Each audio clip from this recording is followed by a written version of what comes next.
महंगाई, नाइंसाफी, हक तलफी, चोरों की मौजें और अवाम की अजियत, इन सब के बावजूद भी अगर सुकून चाहिए तो वो मौत के बाद ही मुमकिन है। मगर मरना इतना आसान नहीं। हमारे माशरे में मौत को भी एक कारोबार बनाकर एक सिस्टम बना दिया है कि अगर गरीब मरे तो भी इनकी जेबों को गर्म कर जाए। ये इन मनाजिर की झलकियां थी जो इस करप्ट माशरे के सफाक पहलू से पर्दा उठाएंगी और आया होंगे वो चेहरे जो इसके पीछे है। बस प्रोग्राम गौर से देखिएगा।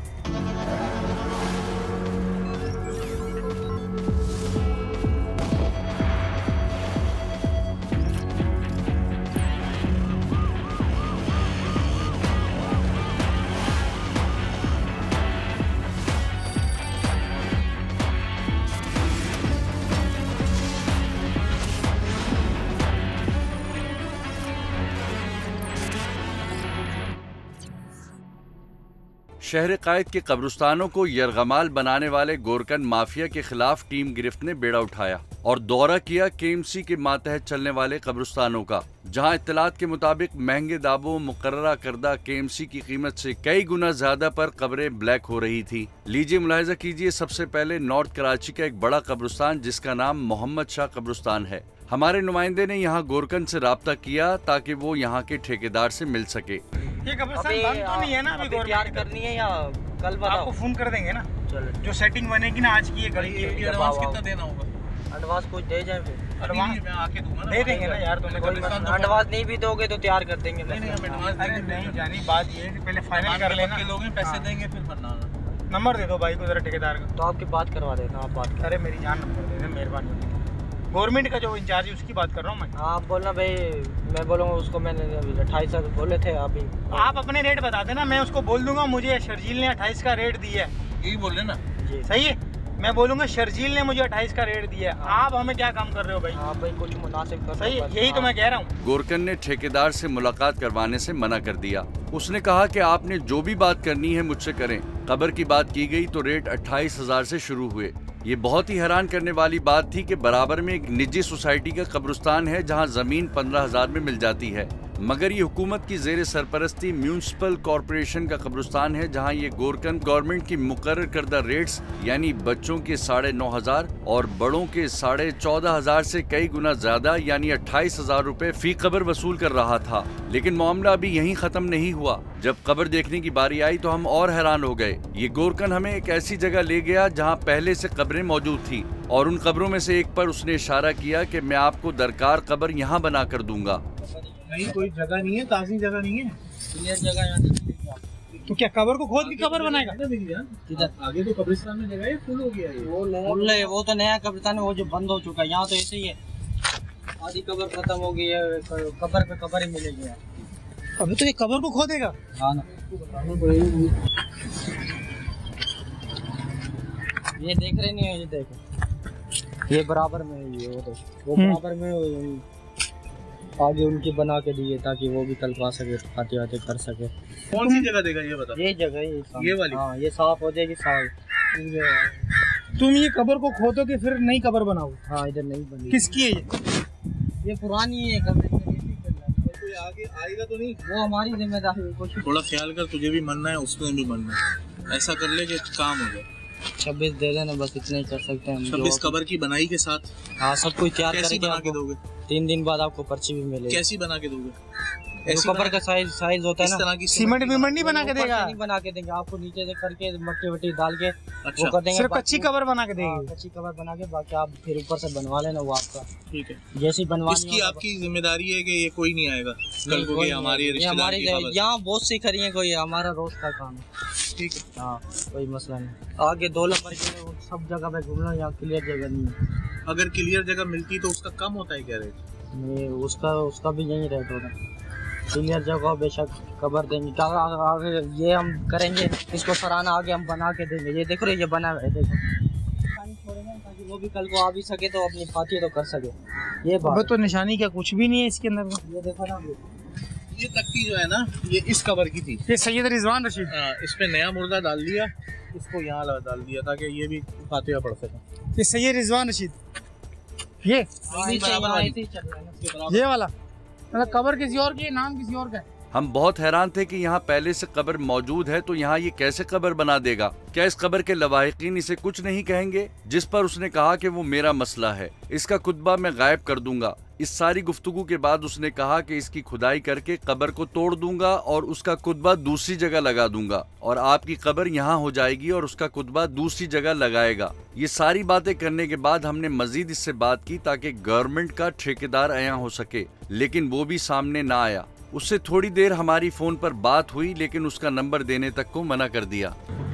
हेलो लालो, एक जगह दिखाइए थे 28,000 में 10 दिन कुछ काम कर लो, गाल कर ले। अस्सलाम वालेकुम भाईजान, क्या हाल है? और सुनाएं कैसे भाईजान? ये हम तदफीन किसी के लिए नेकी में कर रहे हैं, बस ये समझ लें मोहल्लेदार गरीब है बंदा, तो उसका है ही नहीं कोई आगे पीछे, बस ये समझ लें कि हम मोहल्ले में पैसे इकट्ठे करके करेंगे ये। हाँ तो अब मैं यही इसको कह रहा था, मैंने बोला भाई से बात करा दो यार। दो तो उसने पहले कम कर दिए 26 28 बोले उसने। ये शर्जील सामने बैठा हुआ, उसने भी बोला था 26 दे देना। कोई फ्रेश मिल जाएगी? मैंने बोला हो जाएंगे अगर कम कर। बोलो कोई फ्रेश जगह मिल जाए तो अच्छा। कोई फ्रेश जगह नहीं है, ये तो कब्र इसने दिखाई है, कह रहा है इसी कब्र में दोबारा कब्र बना देंगे।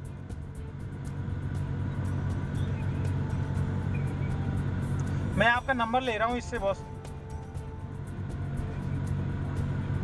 अच्छा नंबर ले लूँ इससे आपका? हाँ तो आप आते कब हैं? आप किस टाइम मौजूद होते हैं? नहीं मैंने बोला थोड़ा मिल के मिन्नत समाजित कर लेंगे आपकी, और क्या है। कब्रों की बेहुरमती और फरोख्त का ये काला धंधा सिर्फ यहीं तक महदूद नहीं है। ये जानने के लिए टीम गिरफ्त ने शहर के मोतबर कब्रिस्तानों का रुख किया। तो रोड के करीब खबर है 2 लाख 3 लाख, मेन रोड के करीब है। को जो अंदर पतले पतले रास्ते बने होते हैं उसके करीब है जी 1.5 लाख 1 लाख, बीच में कहीं है तो जी 70,000, और बिल्कुल कोने में कहीं आपको 2,000 कब्रें क्रॉस करके जाना पड़ेगा तो जी उसके पैसे हैं 35,000 40,000 मुख्तलिफ। 73 से फुल है। 73 से फुल है? फुल है, जगह नहीं है। तो आपको मैंने जायज़ पैसे बताएं, क्योंकि ये देखो इनकी अपनी कब्र थी। ये 25,000 में इस लोगों ने तदफीन की, क्यों थी पुरानी।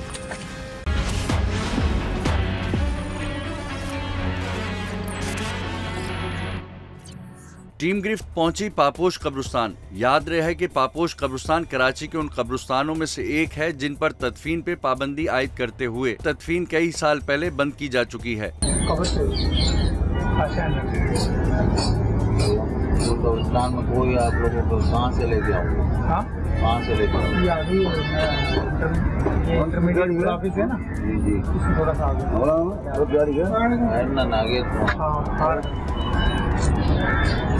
यहाँ पे जिनकी अपनी है उसी में करवाते हम लोग, सही है ना?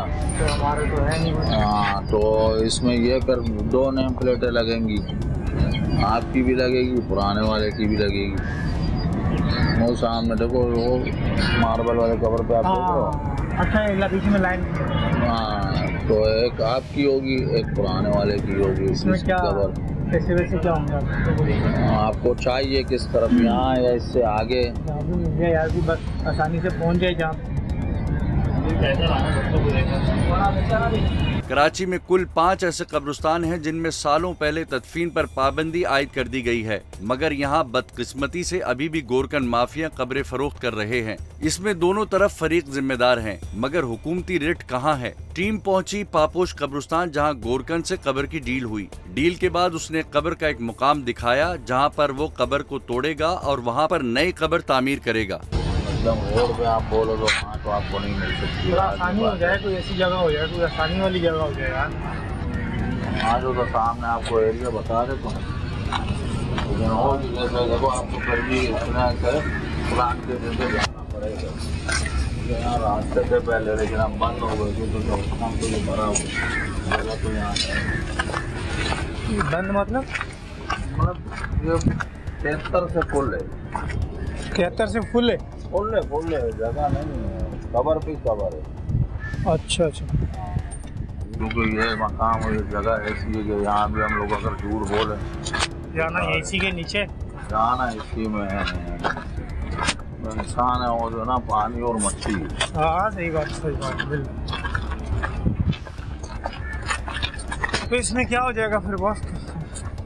आपको 2 नेम प्लेट के साथ जो ना 30 का पड़ेगा। तो कमी इसमें बॉस आप आसानी भी मांग रहे हो पर कमी। असल में वो हमारे चाचा हैं और बस ये समझ लें कि हम लोग भी उनकी हेल्प ही कर रहे हैं। लेकिन मैं आपको इसलिए कि आपने जब अड़ोस पड़ोस का बताया तो मैंने आपको बताया 30,000 में आप पूरा करके दोगे? नहीं, उसमें आपको कच्ची कवर मिलेगी। कच्ची कवर मिलेगी जी, और बाद में आप उसको उठाना चाहोगे, अभी आप उसको मार्बल में बनवा लो, आप इस तरह सीमेंट में कटोरे की बनवा लो, वो अलग है। वो अलग है। ज़्यादा दूर नहीं होगा, ये नीम छोड़ के वो अगला नीम देख रहे हो? हाँ हाँ, इतने फासले पे इधर और इधर भी आप ये समझ लो वो छोटा सा जो नीम है ना वो कमाल है। सही है। गैस बताओ मुझे फिर 30,000 में। तो आपको मैंने जायज़ पैसे बताएं क्योंकि ये देखो इनकी अपनी कवर थी। ये 25,000 में इस लोगों ने तदफीन की, क्यों थी पुरानी। अभी तो आज का प्रोग्राम है, कल हो सकता कल भी चला जाए क्योंकि अभी कुछ रिश्तेदारों का इंतजार है ना, शरद खाने में उनको रखा हुआ है। चलो लग गया, खबर का भी पता कर लेते हैं। उधर मैं मोहम्मद शाह पे गया था, वो तो वैसे ही 28,000 मांग रहे। मैंने बोला यार तो जगह भी है फिर भी तुम लोग कितना पैसा मांग रहे हो? बोला नहीं यार, फिर 30,000 में अगर यहाँ मिलती तो हमें फिर ही पड़ेगा ही, गाड़ियों का किराया भी बच जाएगा। हाँ, कोई ऐसा खाता नहीं है, कोई ऐसा सिस्टम नहीं है सरकारी के जो आपको बता सके जी इस वक्त हमारे पास बिलफर्ज 1 महीने के लिए 3 लाख लोगों की खबरों की जगह है, 5 लाख लोगों की खबरों की जगह है, या 50 लाख लोगों की हमारे पास 10 साल में जगह है। तो हुआ क्या, जब लोग अपनी मैयतें लेके कब्रिस्तान पहुँचे तो एक सिस्टम है, एक गोरकन होता है, उस गोरकन की बिलफर्ज 200 खबरें थी। तो अब चूँकि टाइम गुजर गया, वो गोरकन जिसकी किसी वक्त में 200, 400, 500 खबरें थी, अब वो शिफ्ट हो चुका है डिफेंस क्लिफ्टन कहीं शिफ्ट हो चुका है। अब उसने क्या किया, 20-20 खबरों पे अपने गांव से अपने कबीले के लोग ला के बैठा दिए, अपने जानने वाले रिश्तेदार बैठा दिए। अब वो नज़र रखते हैं उन 20 खबरों पे कि जी किसके लवायकीन नहीं आ रहे हैं मिलने के लिए। जब वो देख लेते हैं हाँ भाई इसके लवायकीन नहीं आ रहे, 2 महीने 3 महीने, उन्होंने वो खबर गायब की और किसी नए आदमी को दे दी वो खबर। फिर वो क्या करते हैं, देखते हैं जी अगली खबर में कितने दिन नहीं आ रहे लोग, भले किसी का जवान बेटा हो, वो बाहर हो, वापस आए, वो पता 3 महीने बाद है खबर गायब। अब इसमें उन्होंने सेटिंगें बनाई हुई हैं। अगर रोड के करीब खबर है 2 लाख, 3 लाख, मेन रोड के करीब है, कोई जो अंदर पतले पतले रास्ते बने होते हैं उसके करीब है जी 1.5 लाख, 1 लाख, बीच में कहीं है तो जी 70,000, और बिल्कुल कोने में कहीं आपको 2,000 खबरें क्रॉस करके जाना पड़ेगा तो जी उसके पैसे हैं 35,000, 40,000 मुख्तलिफ। ये पैसा जो है अगर ये गवर्नमेंट को चालान काटते होंगे तो काटते होंगे 8-10 हज़ार का, बाकी सारा पैसा इन गोरकनों की जेबों में जा रहा है। अब आप सोचें वो गोरकन जिसके अंडर में 500,000 खबरें हों और हर महीने उसको सूखा सूखा 18, 20, 25 लाख रुपए मिल रहा हो, तो वो क्यों कब्रिस्तान का दरवाज़ा बंद होने देगा? वो तो लिखेगा जी आइए लाएं। इसके बाद शहर के सबसे बड़े कब्रिस्तान मेवा शाह का रुख किया, जहाँ पर कोई चीज नई नहीं मिली।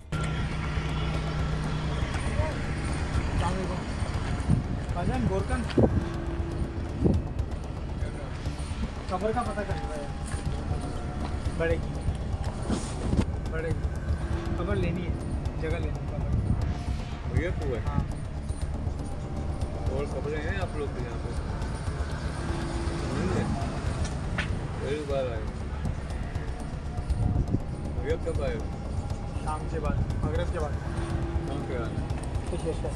शेरशाह से। गोरकन माफिया इस कब्रिस्तान पर राज कर रहा है। उसने कब्रों के रेट बताए जो कि असल मुकर्रर करदा रेट से कहीं ज्यादा थे, और वही काला धंधा पुरानी कब्रों को मिसमार करना और उनकी जगह नई कब्रें बना देना। हमने 6 महीने, 8 महीने, साल में हम कब्रिस्तान नहीं गए अपने अजीज वकारिब के, तो वो कब्र हमारे नजरों से गायब हो जाती है। तो वो गोरकन उसका जिम्मेदार है, उसको पता है कि ये कब्र है और किसकी है, ये भी तकरीबन उनको पता होता है। किसी कब्रिस्तान में जगह ही नहीं है। अब जो बेच रहा है वो तो गोरकन ही है ना, ये तो गोरकन माफिया, इसके खिलाफ ऑपरेशन होना चाहिए, इसके खिलाफ पूछा जाए कि भाई तुम किस हैसियत में 1.5 लाख रुपए मांग रहे हो खबर का।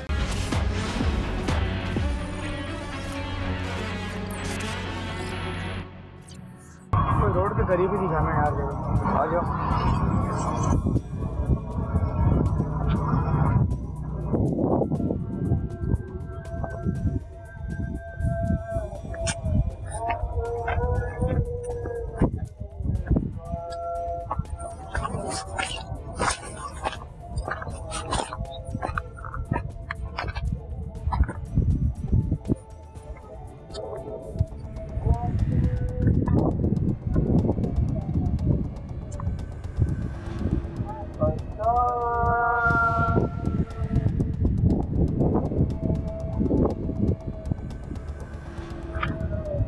काका मारा है, देखता हूँ उसको।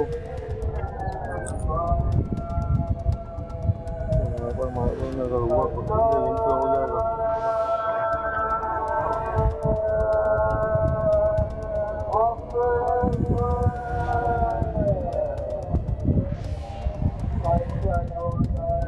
ये तो कपड़े खत्म हो गई हैं इनके अंदर तो।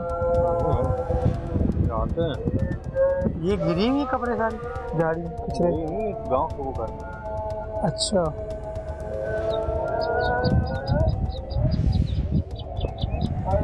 अल्लाह रहम करे यार।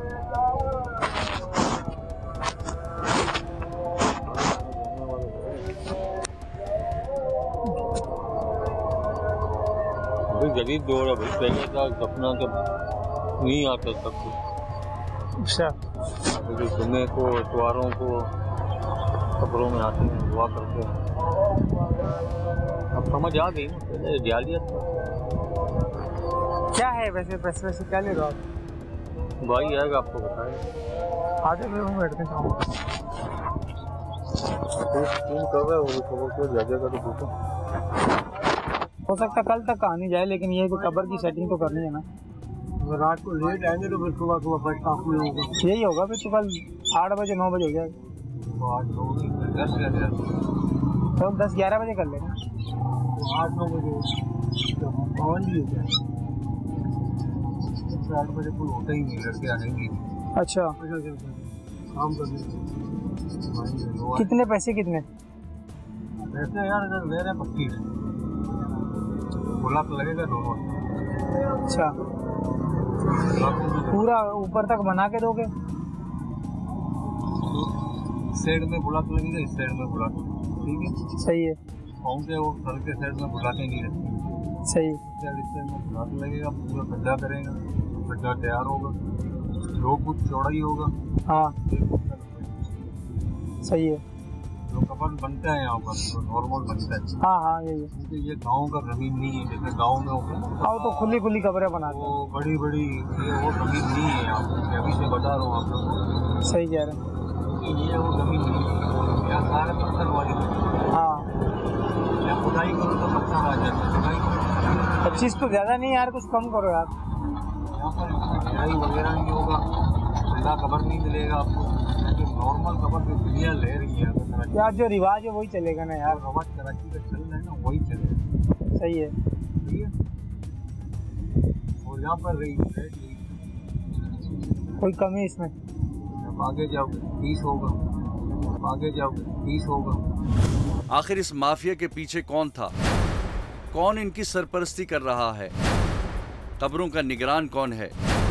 पाकिस्तान में कब्रों के हवाले से कोई कानून है भी या नहीं? इस मामले के दौरान हमने राब्ता किया KMC के मुतलका अफसरान का, ताकि उन्हें इस मामले से आगाह करके उन्हें नींद से जगाया जा सके। मगर जनाब, यहाँ से सिलसिला शुरू हुआ टाल मटोल और बहानों का। मुतालिका KMC के ग्रेवयार्ड सेक्शन के अंदर हमने राब्ता करने की कोशिश की डायरेक्टर ग्रेवयार्ड से। हमें पता लगा कि वो साहब काफी अलील हैं। उसके बाद हमने डिप्टी डायरेक्टर से राब्ता करने की कोशिश की। इस दौरान अमले ने हमें किसी भी तरह की इंफॉर्मेशन जो कि पब्लिक का राइट है वो देने से मना कर दिया। न हमें कब्रों की कीमत के बारे में आगाह किया गया और न ही बाईलॉस के बारे में। उन्होंने कहा कि हमें कोई इजाजत नहीं कि हम कुछ बताएं। दूसरी जानिब जब डिप्टी डायरेक्टर से किसी तरीके से राब्ता हुआ तो उन्होंने हमें अगले रोज का टाइम दे दिया, और अगले रोज जब हम वहां पहुंचे तो डिप्टी डायरेक्टर साहब ने अपना मौकफ देने से साफ इनकार कर दिया। उन्होंने कहा कि हमें कतई तौर पर इजाजत नहीं है कि हम किसी भी मामले पर अपना मौकफ पेश करें। हमारा सवाल ये है कि जनाब, जब आपको इजाजत नहीं थी तो आपने अगले रोज का हमें वक्त क्यों दिया? फिर जनाब डिप्टी डायरेक्टर ने हमारा रुख करवाया एक और डायरेक्टर की तरफ, जो कि बतौर स्पोक्स पर्सन काम कर रहे हैं। जब हम वहां पहुंचे और उनसे बात हुई तो उन्होंने कहा कि आप रात को तशरीफ लाएं, क्योंकि मैं देर तक बैठता हूं और आप अपने सवालात मुझे पहले से दे दें। लेकिन उसके बाद उन साहब ने हमें मुलाकात का टाइम तो दिया, लेकिन वो टाइम पर पहुंचे नहीं और आज तक अपना फोन नहीं उठा रहे। कब्रिस्तानों में चल रही इस बेज़ाब्तगी पर सवाल करने पर इस कदर तशवीश का इजहार, आखिर माजरा क्या है?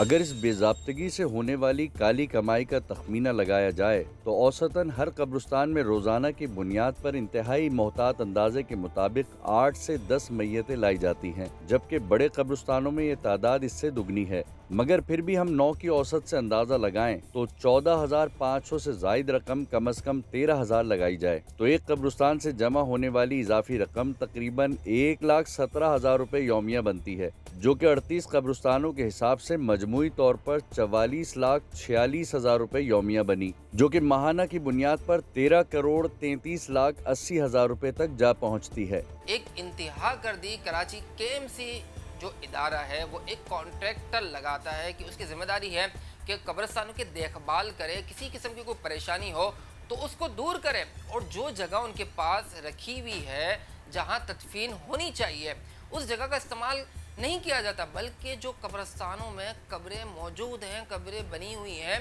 उनको डेमोलिश किया जाता है, उनको मसमार किया जाता है।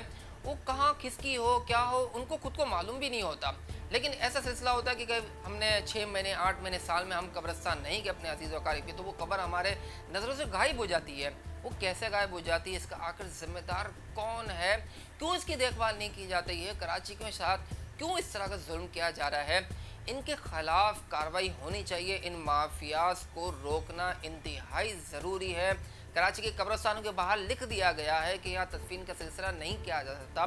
कब्रिस्तान मुकम्मल तौर पर भर चुका है, लेकिन इसके बाद भी गोरकन किस तरह उस मकाम पर कब्र दे रहा है और 40 से 50,000 रुपये एक गरीब आदमी का मरना भी इस शहर के अंदर मुश्किल करार दे दिया गया है। उस सिस्टम ही की वजह से तो हमें नहीं आने दिया गया। हम आते तो सिस्टम में ये भी शामिल है, जो जीने वालों को परेशान कर रहे हैं वो मरने वालों को भी परेशान कर रहे हैं। तो वो गोरकन उसका जिम्मेदार है, उसको पता है कि ये कब्र है और किसकी है ये भी तकरीबन उनको पता होता है। किसी कब्रिस्तान में जगह ही नहीं है। अब जो बेच रहा है वो तो गोरकन ही है ना। ये तो गोरकन माफिया, इसके खिलाफ ऑपरेशन होना चाहिए। इसके खिलाफ पूछा जाए कि भाई तुम किस हैसियत में 1.5 लाख रुपए मांग रहे हो कब्र का।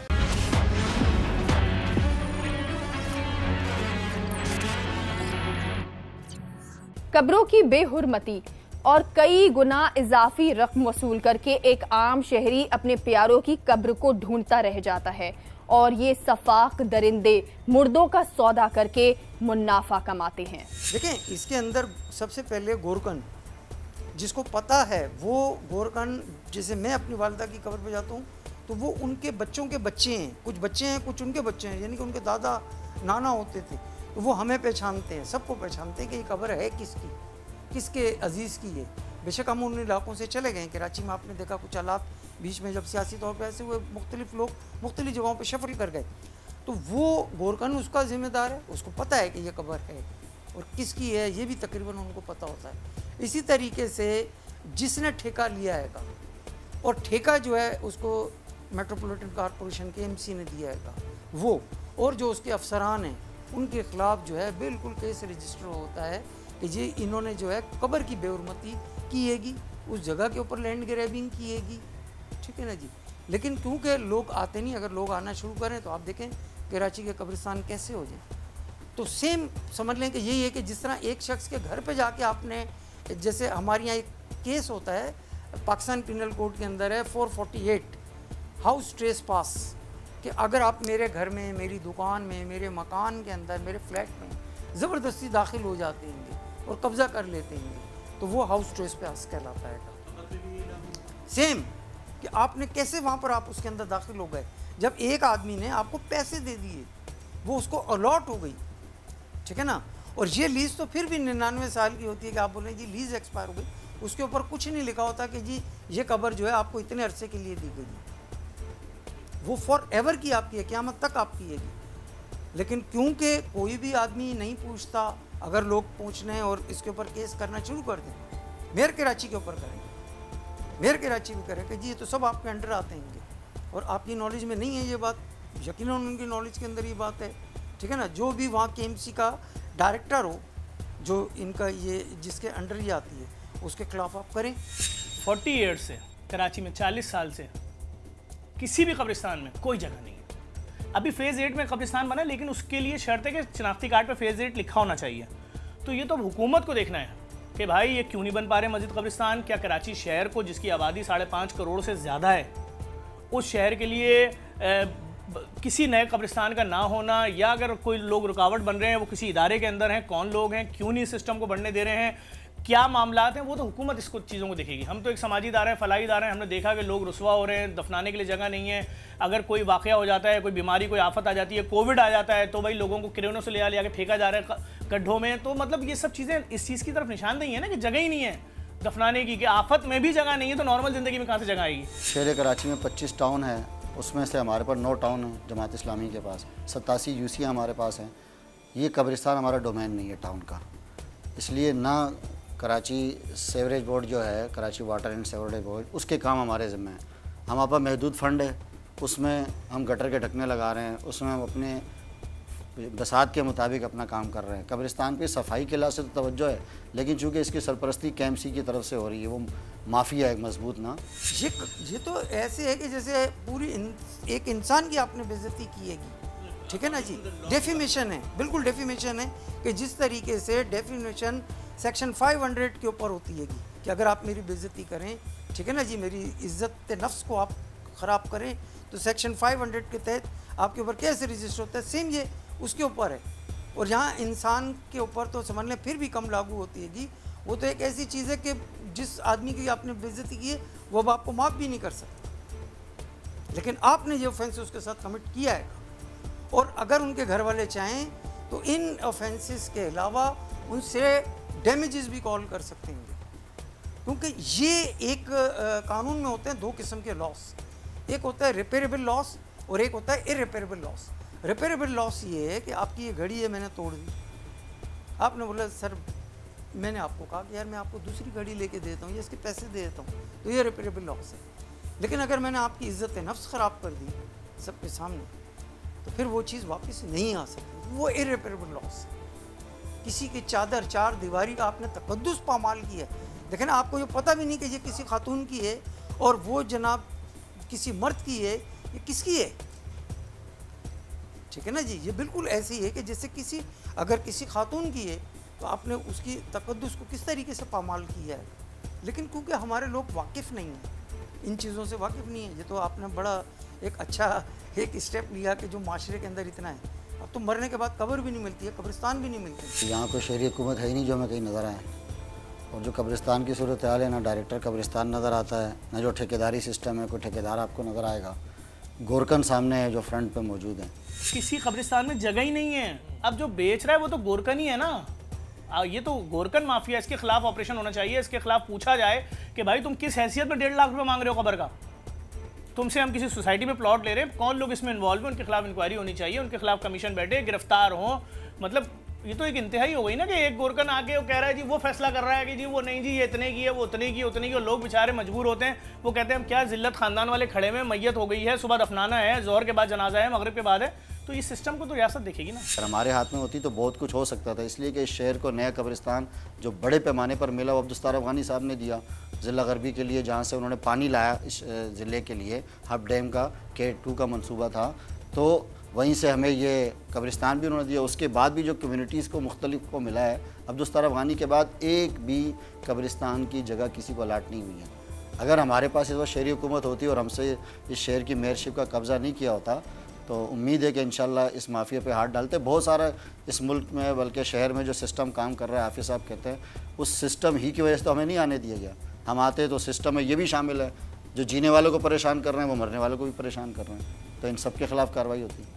New Karachi, Liaquatabad, Sharifabad, model colony वगैरह के कब्रिस्तानों के मामलात मुख्तलिफ नहीं हैं, बल्कि यहाँ पर भी महंगे दामों कब्रों की फरोख्त के साथ साथ पुरानी कब्रों को मुनहदिम करके उन पर नई कब्रों की तामीर जारी है, जो कि कब्रों की बेहुरमती है।